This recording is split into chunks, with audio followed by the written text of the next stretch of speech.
আচ্ছা হ্যাঁ একটু গরম করে দিয়ে দিন 3টে চিকেন পাই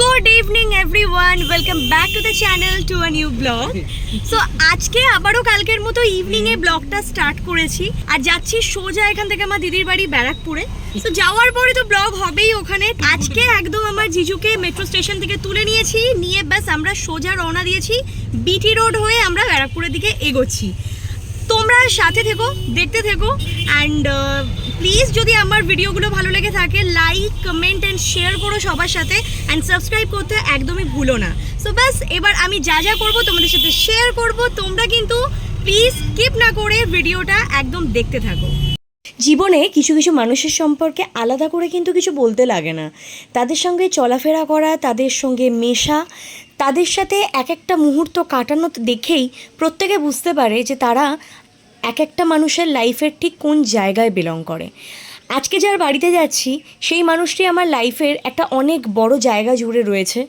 একসাথে ছোটোবেলা একসাথে বড় হওয়া একসাথে রান্নাবাটি খেলা একসাথে পুতুল খেলা একসাথে বিয়ে হওয়া সমস্ত কিছু পরপর আর সত্যি কথা বলতে গেলে জীবনের প্রত্যেকটা মুহূর্ত জুড়ে যতদিন বেঁচে থাকবো একসাথেই বেঁচে থাকতে চাই তো আমার মতোই সেও প্রচণ্ড ফুডি তার জন্য টুকটাক সুইগি থেকে আমি সকালবেলায় আনিয়ে নিয়েছিলাম ওই একটু সিমাইয়ের প্যাকেট বিস্কিটস চকলেটস টুকিটাকি কিছু জিনিস তো তারপরে সোম বলল যে একটু বিরিয়ানি নিয়ে যাই তো ওরা বিরিয়ানি খেতে চাইলো না কারণ প্রচণ্ডই গরম তো কিছুদিন আগেই দুজনে খুব ভালো মতো ভুগেছে তো আমরা জোর করলাম না তারপরে ভাবলাম ওই জিনিস থেকে একটু পেস্ট্রিজ অ্যান্ড চিকেন পাইস নিয়ে যাই তো সেগুলো কিনতেই ঢুকেছিলাম অ্যান্ড ও মাই গড যাওয়ার দিনকে যেখানে আমার বাড়ি থেকে ব্যারাকপুর যেতে বিটি রোড হয়ে 25 মিনিটস মতো লাগে সেখানটাতে আমাদের 3 ঘন্টা লেগেছিল কারণ সেদিনকে কিছু ওই ধিক্কার মিছিল নাকি এক যেন বেরিয়েছিল তার জন্য টোটাল ডানলপ পর্যন্ত প্রচণ্ড জ্যাম ছিল প্রচণ্ড জ্যাম মানে তারপরেও একটু ছিল জ্যাম বাট ডানলপ পর্যন্ত আমাদের 2 ঘন্টা কেটে গেছে আফটার দ্যাট আমরা টুকটুক করতে করতে গল্প করতে করতে চলে এলাম সোম এখানে গাড়িটা পার্ক করছিল অ্যান্ড ভেতরে সব জিনিসগুলো ছিল তো আমি ভাবছিলাম কতক্ষণে ওপরে উঠবো সো কিছু জিনিস ও নিল কিছু আমি নিলাম তার ঠিক আগেই আমার জিজুকে একটু স্টেশনে নামিয়ে দিয়েছিলাম বিকজ ও বাইকটা ওখানে রেখে অফিসে যায় তো বাইকটা নিয়ে আমাদের জন্য প্রচুর দই বড়া নিয়ে এসেছিলো সো আমার জিজুর নাম তন্ময়দা আই থিঙ্ক ভিডিওটা সে দেখছে মানে বলতে পারো যে যবে থেকে ওদের মধ্যে রিলেশন তবে থেকে আমার সাথে একটা অন্যরকম বন্ডিং হয়ে আছে সো ব্যাস ওপরে চলে এসেছি অ্যান্ড তন্ময়দাকে ফেলে একা একা ঢুকছি তো আমার দিদি আমাদের জন্য তো ওয়েট করছিল প্লাস দেখছে যে তন্ময়দা যা যা জিনিস আনতে বলেছিল সেগুলো এনেছে নাকি ভীষণ এক্সাইটেড লাগছিল একদিনের জন্য এসছি আর এখানেও আমাদের জন্য অরেঞ্জ স্কোয়াশ বানিয়েছিল আচ্ছা হ্যাঁ হ্যাঁ আচ্ছা এটা হচ্ছে আমার দিদি যার বাড়িতে তোমাদেরকে বলছিলাম এতক্ষণ ধরে যে যার বাড়িতে আমরা আসার জন্য মানে আমি ছোটবেলা থেকে উদ্গ্রীব হয়ে থাকি সো এটা আমার একমাত্র দিদি ব্যারাকপুরে থাকি রিমিদি সবাইকে হাই করে দাও হাই আমরা কোথায় কোথায় ঘুরতে যাব একসাথে কতটা এনজয় করব মানে মানে আমরা এখানে থেকে ছুটিয়ে এনজয় করি সত্যি কথা বলতে গেলে তো তোমাদের সাথে শেয়ার করব আর তারপরে দেখে কমেন্ট করে জানিও ততক্ষণের জন্য কিপ ওয়াচিং রেশুস চ্যানেল চ্যাটার কেমন টেস্ট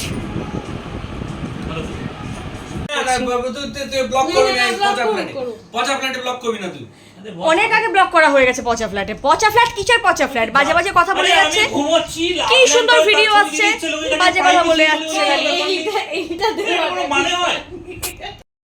এখানে তন্ময়দা বলছিল পচা ফ্ল্যাটে ব্লক করবি না তোমরা তো দেখছো ফ্ল্যাটটা কি সুন্দরভাবে সাজানো আর আমার দিদি নিজে হাতে ফ্ল্যাটটাকে সুন্দর করে সাজিয়ে রেখেছে এত সুন্দরভাবে ও সব কিছু গোছাতে ভালোবাসে সাজাতে ভালোবাসে মানে আমার থেকে অনেক বেশিও গোছানো সব ব্যাপারে তো দেখতে দেখতে রাত্রেবেলা আমাদের ডিনার হয়ে গেছিলো পোলাও করেছিল চিকেন করেছিল আরও টুকটাক জিনিস করেছিল আমার ফ্রাইডে ছিল বলে আমি রাতে খাইনি তো সকালবেলা ব্রেকফাস্ট করলাম আমরা রুটি করেছিল তরকারি করেছিল আরও বিভিন্ন জিনিস করেছিল সো তারপরে টাম কাটা হয়েছিল লিচু এটা ওটা তো আনতেই থাকে কিছু বলার আগেই হাতের সামনে এনে ধরিয়ে দেয় তো আমি নেক্সট ডে দুপুরবেলা পোলাও খেলাম চিকেনটা খেয়েছিলাম অসাধারণ হয়েছিল ভীষণ ইউনিক হয়েছে খেতে আমার দিদির হাতের রান্না অলওয়েজ ভীষণ সুন্দর বাসন্তী পোলাও করেছে কালকে আমি খেতে পারিনি রাত্রেবেলা আজকে আমি ট্রাই করছি আর তার সাথে হচ্ছে চিকেন কষা এত সুন্দর হয়েছে না খেতে, মানে কি বলবো, আজকে বেশি বেশি খাওয়া হয়ে যাচ্ছে আমার আর কি। পরের দিন দুপুরবেলাতেও যেহেতু স্যাটারডে ছিল, সেদিন আবার রিমি দিদিদের নিরামিষ ছিল, তো সেদিনকেও আলু পোস্ত, ডাল, আরও বিভিন্ন সবজি টবজি করেছিল। আমি সেগুলো খাইনি, আমি খালি পোলাও আর চিকেন খেয়েছি। সো তারপরে ইভিনিংয়ে আমরা একদম রেডি ছিলাম একটু বেরানোর জন্য, কারণ একটা দিনের জন্যই এসেছিলাম আমরা, চুটিয়ে যাতে এনজয় করব। আমাদের ঘুম চলে এসেছিলো, আমরা কেউ উঠতে পারিনি। ইচ্ছা ছিল বিকালে বেরিয়ে জহরকুঞ্জ, গান্ধীঘাট সব জায়গাতে যাব, বাট মেরে গল্প করে আমরা ঘুমিয়ে পড়েছিলাম বলে আর সেই জায়গাগুলোতে যাওয়া হয়নি, কারণ সেই জায়গাগুলোতে যেতে গেলে একটু তাড়াতাড়ি যেতে হতো। এখন তো অনেকটা রাত হয়ে গেল, দেখা যাক ওই ক্যান্টনমেন্ট এলাকায় যাবো ব্যারাকপুরে, আর হচ্ছে ওইদিকে রিভার সাইডে তোর জহরকুঞ্জ ঘাটের কাছাকাছি মন্নপূর্ণা মন্দিরটা আছে, ওখানে একবার ইচ্ছা আছে যাওয়ার। এই টাইমটা তো ওই 7:30 নাগাদ একটু সন্ধ্যা আরতি হয় ওই টাইম দেখেছি। দেখা যাক, বেরোই, যদি পসিবল হয় দুটো ঘুরে ব্যাক করবো। ঠিক আছে। আমার অ্যাকচুয়ালি আলাদা করে এখানে ঘোরার কিছু নেই, কারণ আমার সমস্ত জায়গা ঘোরা ছোটো থেকে এদের বাড়িতে, মানে আস্তে আস্তে আমি বলতে পারো যে আমার রাস্তাগুলোও মুখস্থ হয়ে গেছে। সোমের জন্যই বেসিক্যালি মানে বেরানোর কথা ছিল, একটু গান্ধীঘাট, জহরকুঞ্জ এই জায়গাগুলোতে যাওয়ার কথা ছিল, বাট ইভিনিংয়ে তো সেখানটাতে গিয়ে কোনো লাভ নেই, আর ম্যাক্সিমাম জায়গা বন্ধও হয়ে যায়। তো আমরা বেরিয়েছিলাম অন্নপূর্ণা মন্দিরের উদ্দেশ্যে, অ্যান্ড আফটার দ্যাট মঙ্গল পাণ্ডেতে আমরা যেতাম। ওর পাশে একটা ক্যাফে করেছে, লাস্ট টাইম আমি আর রিমিতি গেছিলাম বিকালবেলাতে। সো সেই উদ্দেশ্যেই আমরা রওনা দিয়েছি, অ্যান্ড টুকটুক করে আমরা এগিয়ে গেলাম। এই সমস্ত রাস্তাগুলো থেকে যখনই যাই না, আমাদের অনেক মেমরি, মানে ছোটোবেলা থেকে মধ্যমগ্রামেও আসতো, আমি ব্যারাকপুরে যেতাম, তো টুকটাক সমস্ত মেমরি আমাদের চোখের সামনে ভেসে ওঠে। তো এটা ওটা শপিং করা, কেএফসিতে বসে আড্ডা দেওয়া, তন্ময়দার সাথে যবে থেকেও রিলেশন, তবে তিনজনে একসাথে বাইকে করে বেরিয়ে আমরা এদিক ওদিক ঘুরতে যেতাম। আর এই হচ্ছে সেই দাদা বৌদি, এটা হচ্ছে দাদা বৌদির নিউ হোটেলটা, যেটা রুফটপ রয়েছে, রেস্টুরেন্ট। এখনও দেখো ভীষণ ভিড়, মানে দুপুর সকাল থেকে যখন থেকে খোলে তখন থেকে রাত অবধি ভিড় থাকে। সো নিয়ার অ্যাবাউট 8:30 বেজে গেছিলো, ওই সময়তেও এত ভিড়। মোটামুটি এই ব্যারাকপুর স্টেশন ক্রস করছি আমরা, ক্রস করে আমরা ঠিক ওই মানে ক্যান্টনমেন্টের দিকে যাচ্ছি, অন্নপূর্ণা মন্দিরের দিকে। এটা সেই পুরনো দাদা বৌদি। আমি আর রিমি দিদি দাদা বৌদিতে, মানে ব্যারাকপুর আসলে দাদা বৌদিতে একদিনের জন্য হলেও আমরা দৌড়ে চলে আসতাম খেতে, না হলে এখান থেকে বিরিয়ানি প্যাক করে বাড়ি নিয়ে চলে যেতাম। সো তারপরে যাই হোক, এখানে কস্তুরি আছে, কস্তুরিতেও আর আমি খুব খেতে আসতাম। তো প্রচুর জায়গা ঘোরার আছে, যে জায়গাগুলো একদিনে ঘুরে শেষ করা যায় না। তো তোমরা যারা ব্যারাকপুরবাসী তারা প্রত্যেকে জানো।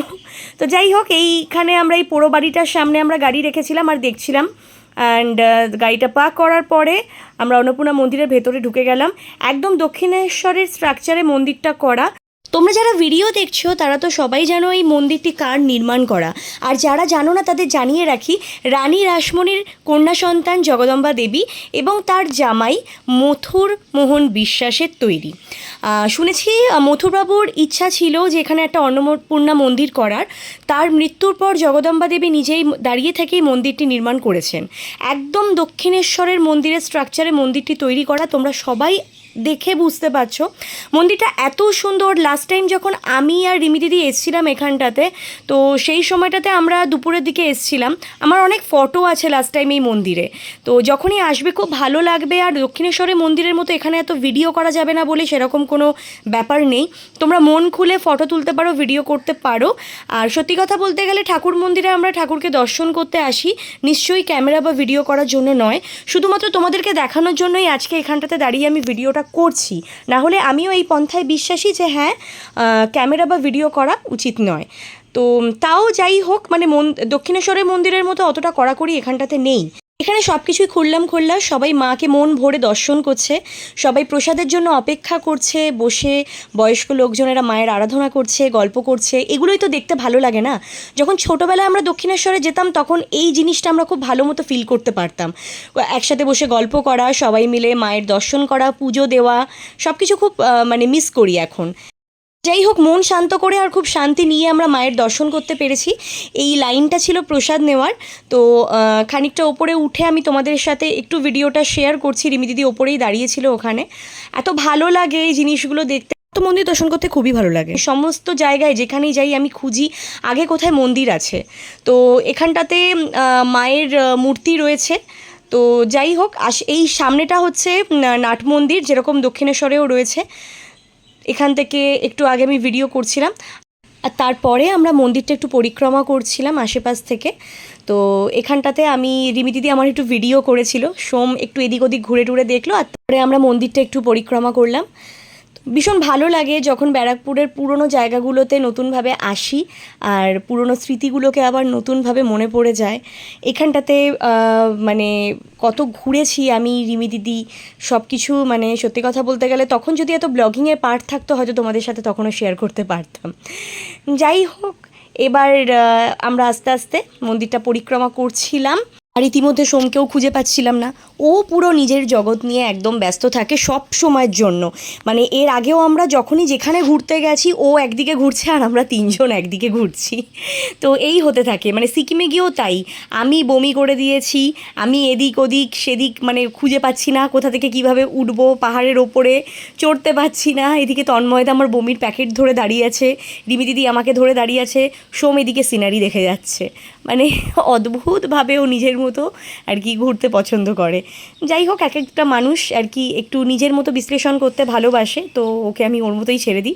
এখানে একটা বিড়াল উঠে গেছিলো মন্দিরে। এইটা আমার মা বলতো যে যেখানটাতে দেখবি যে মন্দিরে পশু পাখি থাকবে সেখানে ধরে নিবি যে ভগবান আছে, সত্যিই আছে। তো আমাদের ভাগ্য ভালো ছিল, তাই জন্য আমরা একটু প্রসাদও পেয়ে গেছিলাম, কারণ যা লাইন লেগে গেছিলো আমি ভেবেছিলাম একটুও প্রসাদ পাবো না। তো এখানটাতে আমরা 4 জনের প্রসাদ খেলাম। তারপরে আর একজন ভদ্রমহিলা এসে আমাদেরকে একটু লুচি দিলেন, যেটা মেন প্রসাদ থাকে আর কি মায়ের। তো সেই লুচি প্রসাদটাও আমরা পেয়েছিলাম। আমাদের ভাগ্য সত্যিই খুব ভালো ছিল।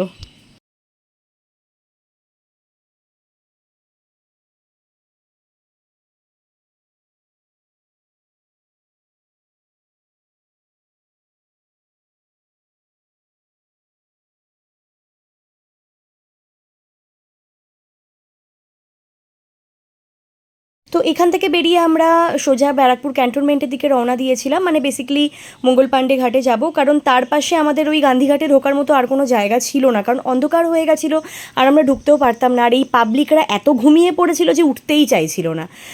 তো আস্তে আস্তে ক্যান্টনমেন্টে আমরা ঢুকে গেলাম। এই রাস্তাটা এত সুন্দর, এখানে গাড়ি চালাতে বাইক চালাতে ভীষণই ভালো লাগে। আর এখানটাতে দেখো কি সুন্দরভাবে ট্যাঙ্কটাকে সাজিয়ে রাখা আছে। তো এই যুদ্ধের সময় এই সমস্ত ট্যাঙ্কগুলোকে ব্যবহার করা হয়, তো সেগুলোকে এইভাবে রাখা আছে। আর ব্যারাকপুরের মঙ্গল পাণ্ডে ঘাটের হিস্ট্রি আলাদা করে এই মুহূর্তে তোমাদেরকে 1-2 মিনিটে বলে তো শেষ করতে পারবো না।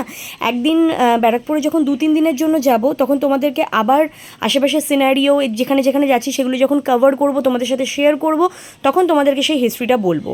আর এখানটাতে রয়েছে সুরেন্দ্রনাথ কলেজ, এই ভেতরেই, যেখানে রিমি দিদি পড়তো এই কলেজে। আর আমিও এমকমে লাস্ট 2 বছর এখানটাতে আর কি সুরেন্দ্রনাথ কলেজে ছিলাম। সো যাই হোক, আস্তে আস্তে আমরা কিছুটা এগিয়ে এসেছি। আমি আর রিমি দিদি তো সত্যি কথা বলতে গেলে ব্যারাকপুরের প্রত্যেকটা অলিগলিতে ঘুরে বেড়াতাম, শপিং করে বেড়াতাম, সবই তোমাদের একটু আগে বললাম। তো সোম এসে আস্তে আস্তে ওর একটা ব্যাপার আছে যে ও যেখানেই আসে ও সব কিছুকে খুব ভালোভাবে দেখে, লক্ষ্য করে। ঠিক এই জিনিসটা ছিল হচ্ছে রিমি দিদির বাবার মধ্যে। মানে আমি দেখেছিলাম যে আমরা যখন ছোটোবেলা থেকে কোথাও যেতাম ঠাকুরের প্যান্ডেল দেখতে দুর্গা পুজোয়, তখন সব কিছুকে খুব আলাদাভাবে দূরে গিয়ে ভালোভাবে পর্যবেক্ষণ করতো, মানে নিজে নিজে দেখতো, বুঝতো, বোঝার চেষ্টা করতো। আর সোমও ঠিক সেরকমই, মানে কিছুটা মিল আমি আমার মেশোর সাথে খুঁজে পাই ওর। তো যাই হোক, আমরা মঙ্গল পাণ্ডের কাছে পৌঁছে গেছি। এখানে আমরা একটু ফটো সেশন করলাম, করে আস্তে আস্তে আমরা ভেতরে ঢুকে গেলাম। খুব শান্ত লাগছিল পরিবেশটা, যেহেতু সন্ধেবেলা হয়ে গেছিলো তাই। আর এত লাইটিং দিয়ে সুন্দর করে সাজিয়েছে। আগে যখন আসতাম তখন এত কিছু ছিল না, তখন তো ভেতরটা পুরোপুরি একটা পার্ক ছিল, মাঠের মতো ছিল। তো লাস্টে ওই জায়গাটাকে কভার করে ওরা ক্যাফে করে দিয়েছে। ক্যাফেটা হার্ডলি মনে হয় 2-3 বছর কি 4 বছর হবে। সো আমি বিয়ের পর থেকেই মোটামুটি দেখছি ক্যাফেটা, 3 বছর হলো আমার বিয়ে হয়েছে, আমি তখন থেকে মোটামুটি দেখছি। তো এখানটাতে রিমি দিদি একটু ক্যামেরাটা নিয়ে আমার ভিডিও টিডিও করছিল, আর আমরা আস্তে আস্তে ভেতরে হেঁটে হেঁটে ঢুকছিলাম। দিনের জন্য আসি কি 2 দিনের জন্য আসি কি 1 সপ্তাহের জন্য আসি, মানে আমরা ফুললি এনজয় করি। মানে সব কিছু হয়তো ক্যামেরাতে সবসময় ধরে দেখানো সম্ভব হয়ে ওঠে না, বাট ট্রাস্ট মি আমরা ভীষণ এনজয় করি। একসাথে ঘুমানো, একসাথে খাওয়া দাওয়া, রাত 3টে-4টে পর্যন্ত আমরা জেগে জেগে আড্ডা দিই, ওর পেছনে লাগা। সত্যি কথা, মানে সিরিয়াসলি। আর তন্ময়দা তো সারাক্ষণ ধরে আমার আর রিমিদির পেছনে লাগে অল টাইম। তো তন্ময়দার ফ্ল্যাটের পাশে একটা আম গাছ আছে, তো ওটা এখন রিসেন্টলি আমার দিদির মানে সেকেন্ড হাউস হয়েছে। ওদের মধ্যে ঝগড়া হলেই সবসময় বলে যে তোকে আম গাছে পাঠিয়ে দেবো। তো আমি ডিসাইড করেছি এবার থেকে ওকে কোনো পার্সেল পাঠালে কেয়ার অফ আম গাছ লিখে পাঠাবো, কারণ ডেফিনেটলি ওই গাছটা তো ওরই এখন সেকেন্ড হাউস। তো এইসবই আর কি আমাদের মধ্যে চলতে থাকে। আর তোমাদের সাথে শেয়ার করা, তোমরা ভাববে বোকা বোকা, বাট সিরিয়াসলি সামনে থাকলে তোমরা বুঝতে পারতে আমরা কতটা পাগল। আর এই ঘাটটা এখন ব্যারিকেড করে দিয়েছে, আগে পুরো খোলা থাকতো পুরো। জানি না বিকালের দিকে খোলা থাকে নাকি, তবে শুনেছি এখানটাতে হয়তো কিছু সুইসাইড কেস হয়েছে বা কিছু কারণে, জানি না, না জেনে আগে থেকে বলাটা ঠিক নয়। তো সেই সব কারণের জন্য হয়তো ব্যারিকেডটা করে দেওয়া আছে। তো এখানে একটা ছোট্ট শিবের মন্দির রয়েছে, মন্দিরটা খুব সুন্দর, দরজাটা খোলা থাকলে তোমাদের সাথে দেখাতে পারতাম। যাই হোক, এবার আমরা আস্তে আস্তে ক্যাফের মধ্যে ঢুকছি। এই ক্যাফেটার নাম হচ্ছে রসোই কিং।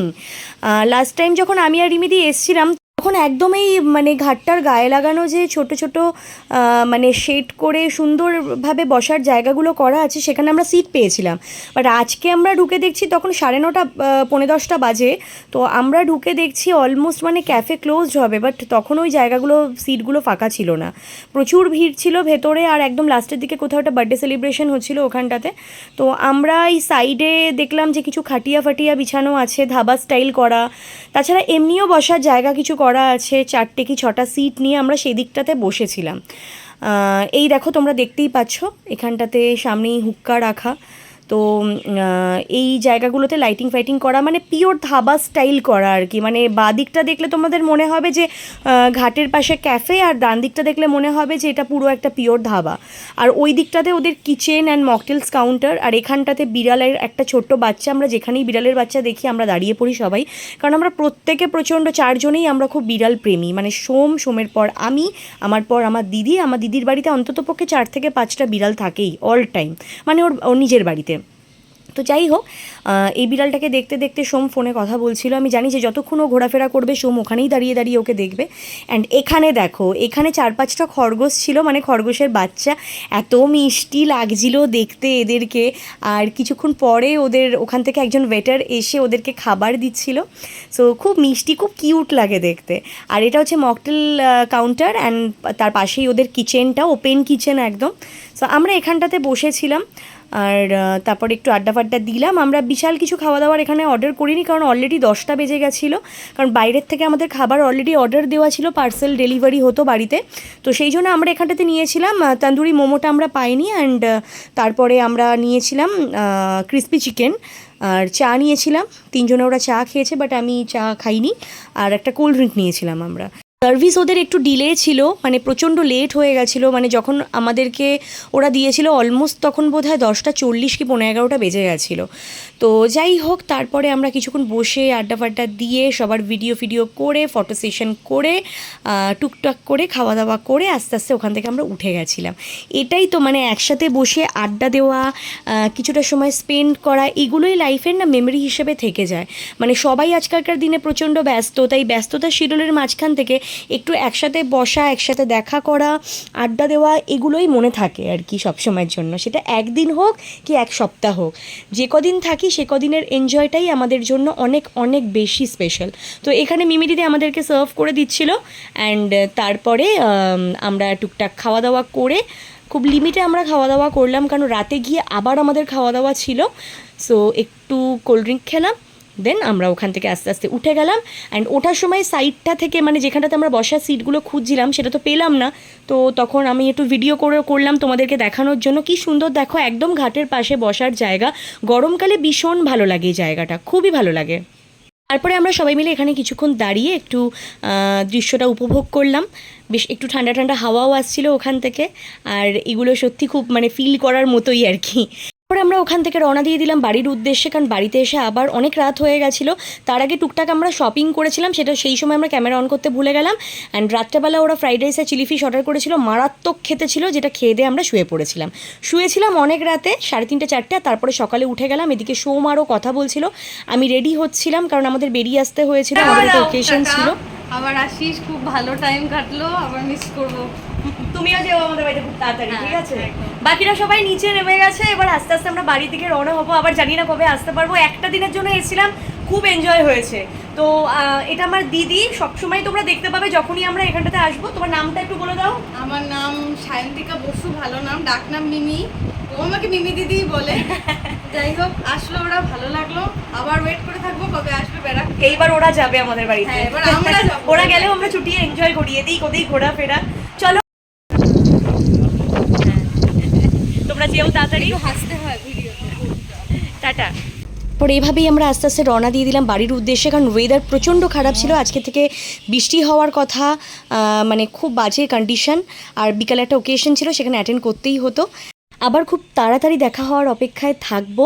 আমার জীবনের বেস্ট টাইম কাটে যখন আমি এদের সাথে সময়টা কাটাই। কতটা ভালোবাসি আমি এদেরকে সেটা মুখে বলে প্রকাশ করা সত্যি খুব অসম্ভব। আর আমার পাশাপাশি সোমেরও একটা অনেক বড় জায়গা জুড়ে এরা রয়েছে। তো আজকের ব্লগটা এটুকুই। কেমন লাগলো কেউ জানাতে ভুলো না। ভালো লাগলে লাইক, কমেন্ট, শেয়ার করতে ভুলো না। সাবস্ক্রাইব করতে তো একদমই ভুলো না। দেখা হবে নেক্সট ব্লগে। আজকের জন্য টাটা।